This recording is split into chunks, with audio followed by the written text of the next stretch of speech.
Welcome to a next episode of our AI Unscripted series. And today is again a special one. It's an episode where I'm again not alone. I'm here with people from the Solar Team, but also with a colleague of PwC. So we got Thibaut and we've got Kevin. Solar Team, what is all that about? I see nice t-shirts. Yeah. What is it, Solar Team?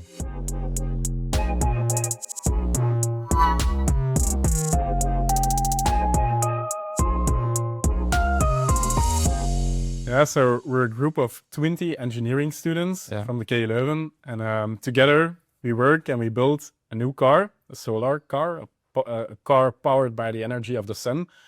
And with our team, we race against other universities.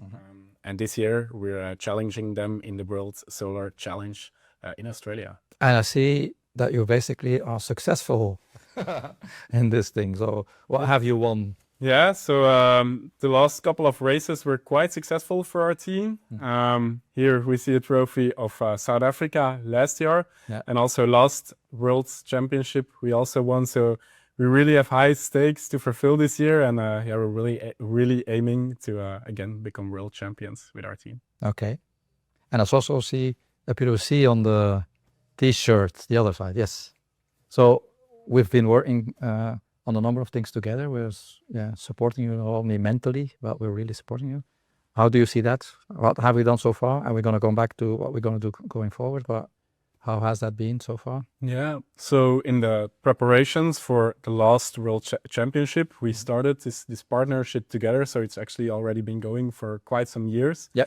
And this year we're really aiming to also expand it to other sides, because we noticed that apart from helping us making it feasible to do all this research and into new innovations, we're also working together for maybe new technological innovations. And on that front, what we're discussing today, AI is one part of it. I'm going to come back to that later. But Thibaut, maybe how did you roll into this thing personally? Project. So my studies actually were not challenging enough. In this case, we see a lot of theoretical knowledge, and then I want to do something behind that and next to that, which is more practical. And there are a lot of projects in KU Leuven which will comply this. But the Solar Team is something like it's different. It's more known. It's bigger. It's more innovative in some way, and also the team itself is quite unique. The mindset that there is in the team is something I've never seen before, and that keeps on doing your stuff that we're trying to build a car for the next. And what exactly are you studying then? Yeah, so both of us actually have a background in computer science, but now we have different responsibilities in the team. So I'm the digital twin engineer. My main task is actually to model and simulate the car as accurate as possible. Yeah. And I try to give accurate data to the main strategist, Isra, which will try to optimize the car velocity on the race itself. Okay. Yeah, and in the team, I'm responsible for the public and the business relations. So also, bridging a little bit the gap between the innovations and also the strategic partnerships. As we also definitely need them to be successful in this project. Okay. And Wouter, you're also a driver of their car. Yes, indeed. Yeah, a driver in a different manner. Yeah. But we're indeed trying to support them in terms of helping them with how to actually gain insights from AI, how to use it, when to use it. Next, also looking into the technology part. What is the best way of doing things from a technology perspective, but also what are they actually trying to achieve in terms of the strategy, what you already mentioned with the speed, and how can AI help there? What can you do and what can't you do or shouldn't you do? That's what we're trying to help. Okay. Maybe diving into the topic of AI a bit more, because is that something that you have already looked at in the past? I guess so. But what's then the next steps that you see? How important is it, in fact? Yeah, so in the past editions or the past cars, we've definitely already looked a little bit into it, and we've explored some routes more towards our strategy department. But yeah, we're seeing such innovations on the AI front, and yeah, compared with all the other teams, I think we need to stay ahead. So definitely looking forward with our next race and our next car. We thought we also need to go on this leap and try to explore. Maybe we can get more advantages out of that. So right now we're looking a little bit into two parts. Again, a little bit of strategy, looking at anomaly detection. Maybe later we'll explain a little bit more about it. And also a little bit on the knowledge part, because our team, it changes every year. So we need to transfer lots of knowledge. And there we also think AI can play a big part. To make the team more sustainable, even if the people are different. Effective. That's right. Okay. Talking about the data, because an anomaly testing, that's something that we also see in many of our clients, basically. They have a lot of data that they have at their fingertips, or maybe a bit further than their fingertips. But analyzing that, getting really value added out of that is complicated sometimes. Is that the same challenge that started the debate of we're going to use AI, that you have data on performance of your cars and what have you? So we have a lot of parameters of the car, which we actually store at the moment in every past year, past races. So I think the last 3 races for sure, we have the parameters and the data of the cars. But the context always changes. So that's quite unique or quite difficult also to model and to simulate. And from there on, this year we want to try and use the data, which was not really the case in the past editions. And from there on, we try to how do you say that? Model, predict and to anticipate certain things. Indeed, more try to anticipate on the things that we have seen before with the car previously, to try to stay ahead of the things which we didn't keep in mind. So the issue is as such not that the data is not captured. It's more what do you do with the data? Yeah, that's the main question. Yeah. And also there's this big challenge where there's so much data, and that's also what we see in other industries. We have over 200 sensors in the solar car. Yeah, managing that as a human being is super hard. And there, the power of AI definitely helps us a lot into seeing things that we cannot, seeing correlations, and in that sense being predictive about what will happen in the future or during the race. Maybe just to give a practical example, one of the things that they had last year was that there was a fire, which obviously if there is a fire, there's smoke. If there is smoke, it's more difficult to get solar energy. So it's not just a question of getting the insights, because if in the perfect world, you can have an optimal scenario, but then something happens. So that's also what we see with clients. You run into events or something happens. Somebody certainly has the urge to put some tariffs in there, for example. These are the things that can happen. So there's real world events that happen, and then you need to really react quickly. So in the case of if you want to win the competition, which I'm sure you do, then you need to know what is the optimal scenario in those events as well. So it's not just about getting the insights, but getting it on time, getting it in a way that you can still react to it, which is also very essential here. And that's then based on bespoke models that are developed, or is that because we all know, of course, that the chat GPTs and all that stuff? We're not talking about this here. No. So how big is the distance between the open source things and what we are talking about here? How complex is it? Well, in terms of complexity, there's a lot of data. So first issue is always getting the data correct. Yep. And then finding out if there are deviations on what you've predicted. So one of the key things, not necessarily is the models. You can have different models for anomaly detection. There's different open source tools. I think with most Python, there's definitely a lot of Python libraries that will allow you to do anomaly detection. Yeah. The thing there is, like in the case again of that specific example, you have the data from the weather stations, but as of when does it deviate? So it's more a question on getting the data there on time than using the correct model, because using the correct model is probably, if you have a clean data set, probably the easiest part, but getting to that stage, that's a bit more difficult. And also like the whole history that you mentioned before, you have a lot of history, but how relevant is it? That's something we need to work on. So it's more of a data issue, I would say, than it is a modeling issue. Which is exactly what we see also with clients. Yep. Or I think it's a bit the same thing. So that's I think what we typically see. It's often even sector generic.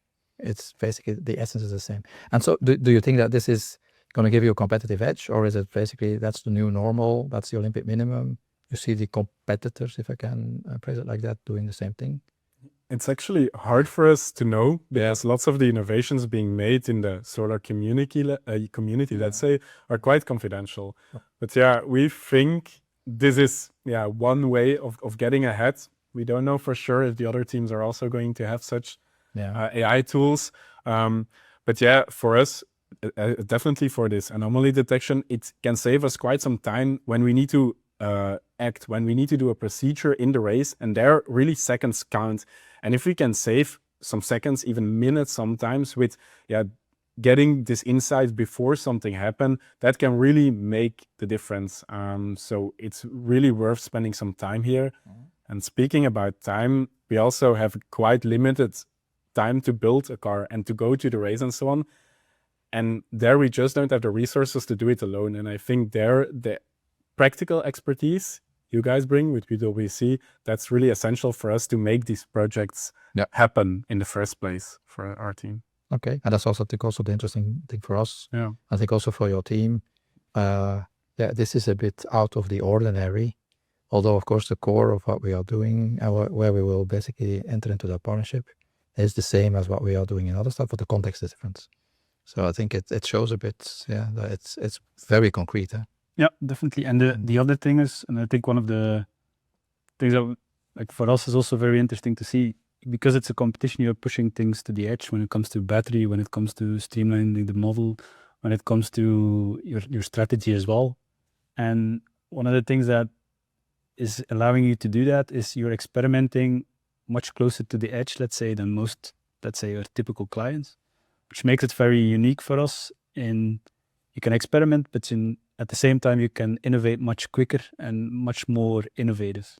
So that's something that brings a unique perspective from our side also to us, because going that deep to the edge, let's say, in terms of the competitiveness, in terms of all the different details, that's something that we don't typically do with clients. And that's something we need to, we should also consider for us, like a bit more risk calculated, obviously, but what is it that we can achieve by taking a bit more risk, by allowing ourselves to also fail from time to time, but always motivated to go the extra mile to innovate further, seeking that edge, but obviously not going above it too much, but that you learn from taking a bit more risk. I think that's something we also definitely could also take up internally to see, okay, how can we keep innovating? How can we keep improving? And sometimes you have to seek the edge to get there.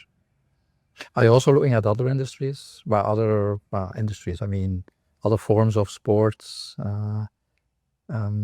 We had a session with a sports coach, also coaching cyclists, where, of course, he was also indicating, that was Paul van den Bos, that for them data is of essence.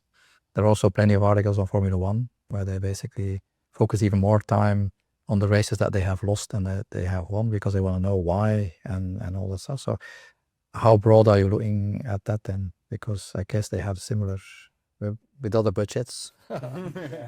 That's probably the point, but still. I think, looking at other sports that are, there are some sports quite similar to ours. I think many people will compare it with, for example, Formula One. Yeah. We also have the regulations and so on.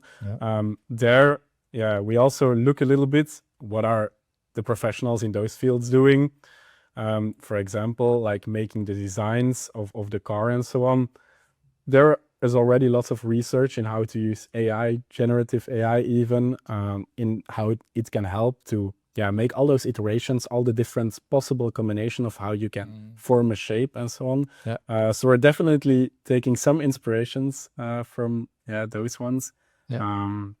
And on the driver himself or herself, I guess that also the behavior of the driver impacts, of course, consumption. Yeah. So we actually have multiple drivers which actually drive the car during the whole race. So we in total, I think we have 3 drivers that we use. Okay. It's a rally. Yeah, and we switch between them during the race, and you see actually differences in the consumption of the car when Based on the based on the driver, which is actually driving the car. So there is a difference, and we also try to funnel the amount of drivers from 3 to 2, according to the amount of energy that's being used at the time. So we try to also, because these are also data points, because also there, if you could to some extent change behavior, style of driving, I don't know what it is, but because that also has impact. So it's not only the maintenance or the fallouts, it's true. The entire. In ideal case or the futuristic case, you could even say you would. Do you need a driver? Do you need a driver? Yes. In our challenge, I think the philosophy is like that we keep it, because next to the technical part of the challenge, you also have the human part of the challenge. You're also sitting in a car that's 50 degrees Celsius. You have the team aspect. All those points are also really important for the challenge and the project. So I don't think in our challenge we will see that soon. But you can see, for example, there are other student challenges with Formula, Electric, and so on, where they remove the driver and you see computer vision coming into play, making the decisions as optimal as possible. Because in fact, our driver does not make the decisions.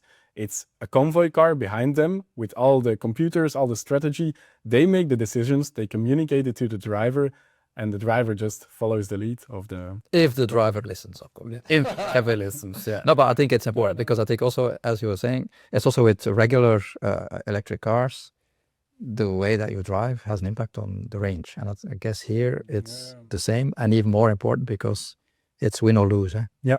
So I think in terms of data points, definitely important. Yeah, but there's, in their case, and also for a lot of our clients, the difficulty is there's so many things that play a role.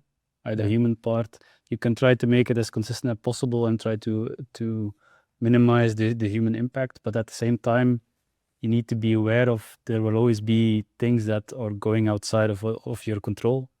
So it's not necessarily always about being able to control everything. It's about being able to control the controllable. I think that's also a sport phrase, probably. So you can control the controllable to some extent, but at the end, the way how you will win is probably by how you react to the things that are outside of your control. If it's either the heat, the wind, all the other things that could go wrong. Components of the car. Exactly. Yeah. So it's already a very complicated, very complex scenario where you have to think about the battery, the temperature, how long has it been, to what extent can you fill the battery. That all play a role. So it's not just, it's going to be complex anyway. You cannot really control everything. And that there's a human side to that. I think the benefit of their approach is that they are allowing some, let's say, noise to be done with the human driver, but that's also the reality. In reality, there will always be things that you cannot control. Yeah. So it's much more, first of all, it's much more ethical to actually still have people driving at some point and to be part of the challenge. And at the same time, it will also give you much more reproducible results as well.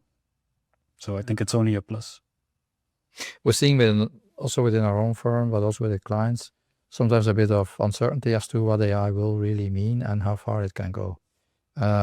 Here, of course, I think you like to test stuff and then see how far you can go and all that stuff. So that aspect might be reduced with the use of AI, because maybe you will have more models that say, okay, you need to put that screw like this and not like that, and that will help. So there's a bit of trial and error that will disappear. Is that hindering a bit the attractiveness of what you are doing, or of people in your team also saying we need to embrace AI, and it's also an additional level of attractiveness?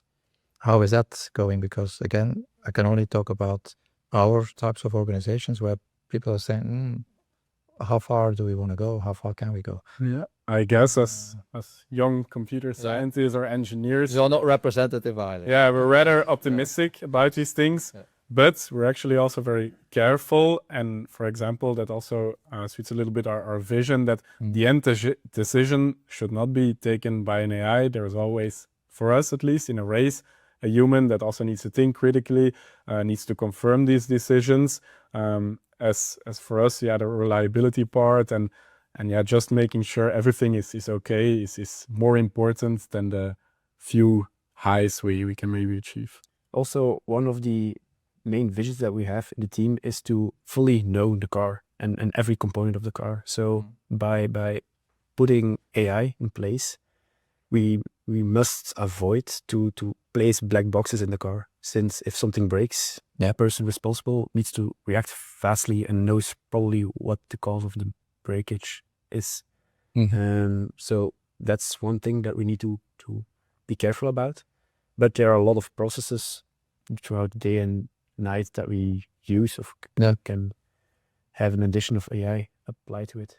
And I think also explainable AI also plays a role in that front, in that you can use AI and not just use it as a black box, but also get insights in why it made certain decisions and seeing a little bit the links from where it comes. And I think that's really important in our use case, but also for clients, I can suppose. And if you look back to your academic history, because you're at the end of your academic career, I guess. Has AI already been part of that? Because of course, you're not as old as I am, but when you started your university career, AI wasn't as predominant as it is today. So have you seen also in the courses that you got an evolution, or has AI in fact not been integrated at all? And do you see a change also there? It's getting there, I think. A lot of courses are being remade around the topic. As we speak. Yes, as we speak. But I think it's still in early phase. There's still a lot of work on that side to make from the university end. But as you said, it's been evoluting so much and so quick.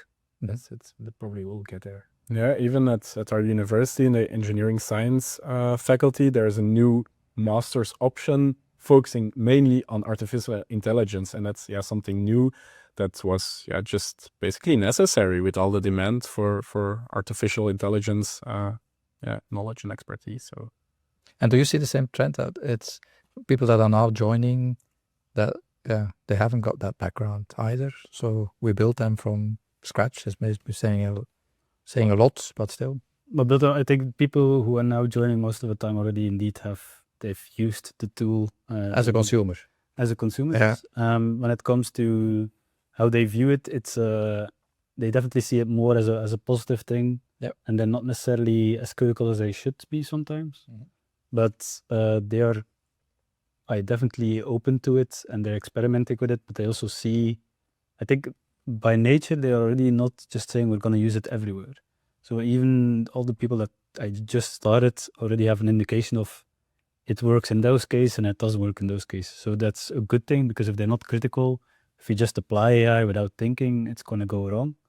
But I see with the people that just joined, so the young people, they already have that critical mindset, which is good. And it's not just because of AI, it's probably also with Google and all the fake news that has been going on as well. And if you just search on Google, there's a lot of things that are also incorrect. So that critical mindset, you really see that already, which is very well appreciated, because if they don't have that, bad things will happen, and that's just a fact. That's just a fact. Which also is your point. There's always a person behind. So that's a bit the authentic intelligence that we also mentioned in one of the previous sessions. So concretely, what's next now? So what's the next adventure? You already touched upon it briefly, but what's the next race? So it's the World Championship, effectively. It's the last week of August this year. And as I said, we're building a car from scratch. It's physically being built right now. Like the carbon is... why is it always a new car?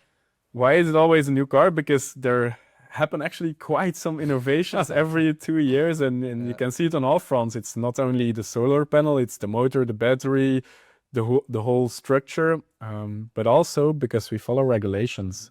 Just like in Formula One, we get a whole book with regulations. And this year, the regulations changed quite drastically. The car needed to be bigger, smaller battery, less time to build, to name a few. So they increase the challenge. They increase the challenge to focus on other stuff every couple of years. And that has its impact on all kind of departments that we have in the organization, in the team, from the mechanical stuff, which has less design time, to strategic. We have less battery capacity as buffer for the race. Yeah. To composites, which try to build the car in other ways, in other innovative ways. It has an impact on all of us.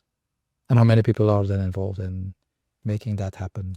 So we're with 20 people in the team actively, working. I could say full time, but it's maybe longer than full time. Yeah. It's a little bit our passion, but then you also have all the alumni from our team, because the team already exists for 20 years, and they're also super essential into getting their lessons learned to us.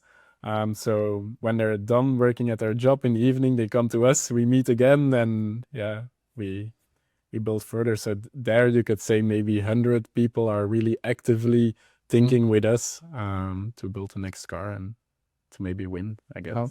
That's something that we call the solar spirit in our team. Yeah, once you are bitten by the... The drive to... And who's the biggest competitor?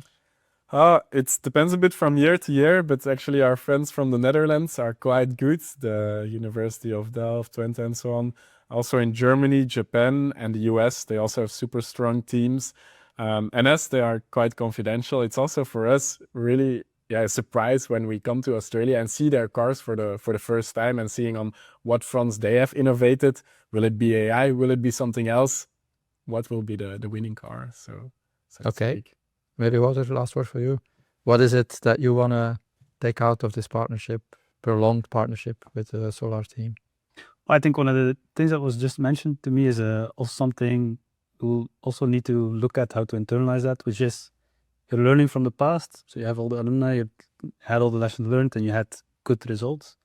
But that fresh pair of eyes every year, just to look at all the details again, innovating, I think that's not only for us that motivates us to see that, but also something we should also look internally. Okay, how can you also get that spirit where we're doing already innovative, but how can we do that more? How can we really clear the table and just look at it again? And those things are something we could also internalize a bit. But in terms of working together with them, it's already just a motivation part that really speaks for itself. So every day is a new day. It's not because he was successful. Maybe not every day, but for them, it's every year is a new year. That's a bit the thing. Yeah, exactly. That's a very cool spirit to build. That will drive you very far, and that's a good way to keep on innovating. Okay, on those wise words, that's all the time that we have for today. So thanks and good luck. Yeah, make us proud. We'll do our best. That's important. And thanks for tuning in to this episode again of our AI Unscripted series. Tune in next time for a new, hopefully also interesting session. So bye-bye and see you later.